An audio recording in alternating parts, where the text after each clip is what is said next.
Bhim army संगठन में हम लोगों ने और संगठन को मजबूत करने के लिए कंधे से कंधा मिलाकर के हम लोगों को एक साथ चलने की जरूरत है। साथियों, हम लोग अलग अलग रास्ते पे अगर भटकते रहे, क्योंकि आज तो हमें लोगों को अलग अलग रास्तों पे ही भटकाया गया है और हम लोग गलत लोगों के बहकावे में अलग अलग रास्तों में भटक भी जाते हैं। आखिर में होता क्या है कि उन लोगों का फायदा होता है और हम लोगों का नुकसान होता है। हम लोगों को ये चीज जरूरी सोचना चाहिए और ये जरूरी जान लेना चाहिए कि हम लोगों का आखिर अगर कहीं पे भला हो सकता है, हमारा कहीं पे बचाव हो सकता है, हमारा कोई अगर मदद कर सकता है तो हमें उसके साथ में जाना चाहिए। या हमें जो बहका रहा है, हमें गलत दिशा में लेकर के जा रहा है और वहां से हमें अपमान और जूते लात मारकर वहां से हमें अपमानित कर दिया जाता है, हम लोगों को वहां जाना चाहिए या जहां पे हमें सम्मान मिलता है हमें वहां पे जाना चाहिए, जहां पे सम्मान मिलता है।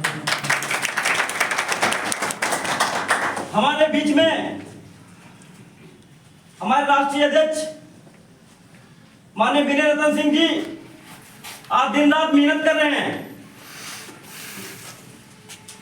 हर गांव हर शहर जाकर के क्या वो अपने लिए नहीं कर रहे हैं? बाबा साहब doctor B are Ambedkar ji ने पढ़ाई लिखाई की, डिग्री हासिल की और उन्होंने इसी दौरान में चार बच्चों की भी कुर्बानियां दी। क्या उन्होंने अपने लिए नहीं किया था? अगर उन्हें अपने लिए ही करना होता तो अगर बाबा साहब किसी अगर पार्टी में या किसी में जाकर के अगर समर्थन दे देते तो शायद विश्व के सबसे ज्यादा करोड़पति बाबा साहब ही होते।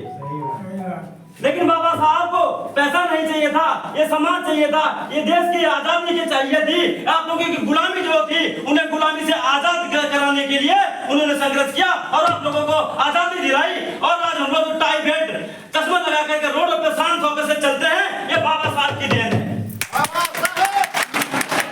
लेकिन आज तुम लोग, हमारे समाज के लोग, हमारे ही लोग आज उनका खून ठंडा पड़ गया है, बाबा साहब के संदेशों को भूल जाते हैं और आज उनके पास चार पैसे अगर हो गए हैं तो वो आज बाबा साहब के संदेशों को और बाबा साहब की चार बच्चों की कुर्बानी को भूल करके बैठे हैं। मैं उन लोगों को बता देना चाहता हूं कि आप जो आज चश्मा लगा करके रोडों पे चलते हैं, खुलेआम चलते हैं, ये सिर्फ अगर बाबा साहब मसीहा बन के ना होते, बाबा साहब ने संविधान अगर ना लिखा होता तो आज आप लोग वहीं के वहीं पे होते जहां पे हमारे जो बुजुर्गों ने तो स्थिति झेली है।